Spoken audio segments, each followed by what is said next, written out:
Cleveland, Ohio, a 3-year project to convert the old Joseph and Feiss shirt warehouse into a school finally succeeded this fall, with the once deteriorating eyesore now a gleaming home for Menlo Park Academy Charter School and its 400 gifted students. The brick warehouse on W. 53rd Street is visible to drivers just south of Interstate 90, thanks to the water tower perched on its roof.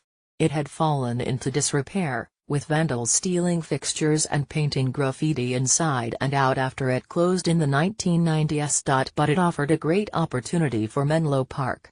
The growing school for gifted students had crammed students into a small space at the St. Mel Parish on Triscuit Road, even spilling out into classroom trailers in the church parking lot. Now, after spending more than $17 million from state charter school expansion grants and multiple state and federal historic preservation tax credits, the giant 4-story building gives the school room to grow. Throwing out the concept of classrooms for a wide-open design, most of the 80-square-foot building has no walls or obstructions, other than brightly painted columns holding the ceiling up. Student gathering places and study areas with couches and rugs have just a little open space between the learning areas where teachers work with students on lessons. The open concept was a fundamental, philosophical driving plan as to how this was done, said Melissa Furchill, who helped the school work with financing and contractors. "We don't have hallways," said Terry Harrison, the school's founder and board chair. "We don't have classrooms. Libraries, project areas and learning areas all flow together under high ceilings and bathed in natural light from giant windows that run the length of the building. It's way brighter," said art teacher Amy Krieger. "It already changes my mood. I want to be here all the time."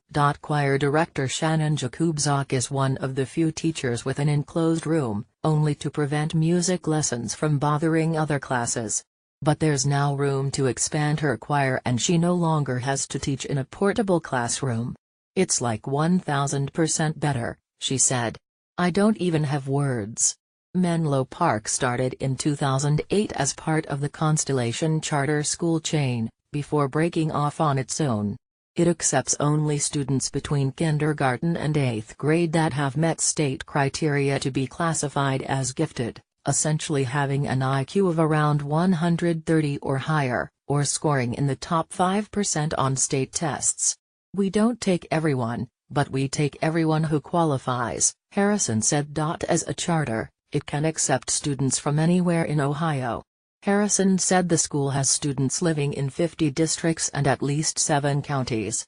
As with all charters, public schools that are privately run, there is no tuition and families must only pay $575 a year in fees for supplies and field trips. The school is also one of the highest scoring in the region on state tests. The 7-acre property served as the production facility, warehouse and offices for the Joseph and Feiss Company from 1900 to 1965 and later housed subsidiaries of men's clothing companies Phillips-Van and Hugo Boss. The garment factory closed in the mid-1990s, and a series of plans for residential redevelopment since then all failed.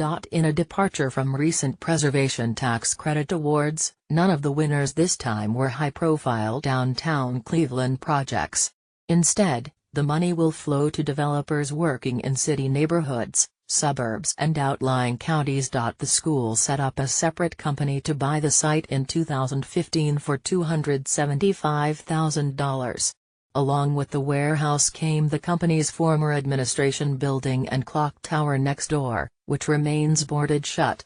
The factory in between was previously demolished. To refurbish the building, the school cleaned the exterior and replaced all windows with new ones that match the former style, just with better energy efficiency. The old freight elevator was turned into a stairwell. A top coat was added to cement floors and a few offices and meeting rooms were built into the side open spaces. Though all the heating, lighting and ductwork had to be replaced, it is left exposed along the ceiling. Through the columns are brightly painted. Almost all brick remains unpainted, except where vandals put graffiti that could remain. The school decided early on to preserve G-rated graffiti that was in decent shape, since it reflected the building's history. The school removed the "Read More Books" graffiti outside the building. But it left painted fish, words and even the school's light bulb logo, suspected to have been painted just after the school bought the site, visible on the walls, sometimes framed. Through the school has tripled its space, challenges remain. It must decide how to handle the clock tower and whether the adjacent administration building can be salvaged. And it needs to keep enrollment stable, or grow.